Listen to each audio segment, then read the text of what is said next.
নমস্কার বন্ধুরা, আজকের রেসিপি কাতলা মাছের চচ্চড়ি।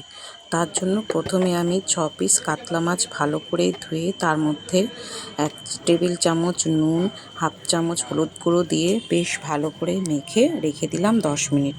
এরপর কড়াতে সর্ষের তেল গরম করে তার মধ্যে মাছগুলো দিয়ে বেশ লাল লাল করে ভেজে তুলে নিতে হবে। এইভাবেই আমি এক এক করে সমস্ত মাছগুলো ভেজে তুলে নিলাম।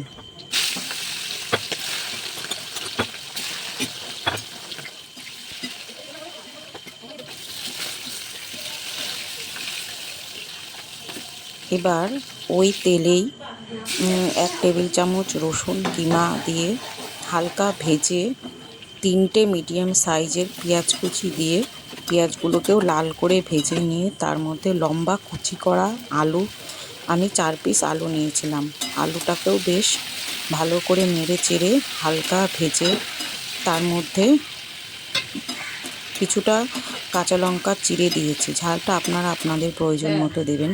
এবার তার মধ্যে 2 পিস টমেটো কুচি দিয়ে পরিমাণ মতো নুন,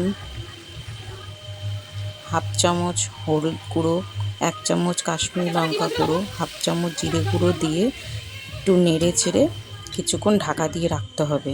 এবার কিছুক্ষণ পর ঢাকনা খুলে আবারও বেশ ভালো করে কষিয়ে নিয়ে পরিমাণ মতো জল দিতে হবে, যতটা ঝোল রাখার প্রয়োজন সেই বুঝে জলটা দিয়ে জল ফুটে এলে ভাজা মাছগুলো সব দিয়ে দিতে হবে। ভাজা মাছগুলো দেওয়ার পরে আবার কিছুক্ষণ ঢেকে রেখে কিছুক্ষণ পর ঢাকনা খুলে হালকা হাতে নেড়ে চেড়ে যতটা গ্রেভি দরকার সেই মতো ঝোল রেখে নামিয়ে নিলেই রেডি কাতলা মাছের চচ্চড়ি।